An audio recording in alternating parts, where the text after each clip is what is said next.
మనోళ్ళు పోతా అంటే వద్దు, గొడవలను ప్రోత్సహించవద్దు. మనం రైతుల పక్షాన్ని నిరసన తెలియజేయడం కోసం వచ్చినాం.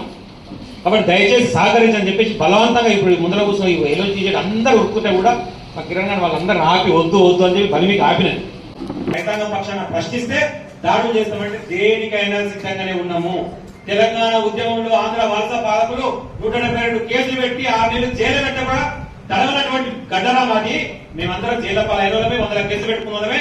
మళ్ళీ ఏం బిట్టుడో మీకు దేనికైనా సిద్ధంగానే ఉంటాం, తొందర నిలబడతాం, రైతుల కోసం కొట్లాడుతామని చెప్పేసి నీ వేదిక మీద భయపడే పని లేదు.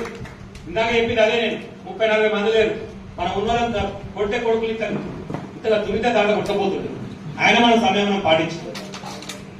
కానీ ఎవరైతే దాడికి పాల్పడరో ప్రోత్సహించో వాళ్ళ మీద కేసులు పెట్టి చట్టపరమైనటువంటి చర్యలు తీసుకోకపోతే రేపటి నుంచి వదిలిపెట్టేది లేదు. వాళ్ళు ఎటనా పెడతామని చెప్పేసి పోలీసు యంత్రాంగాన్ని నేను హెచ్చరిస్తా ఉన్నా.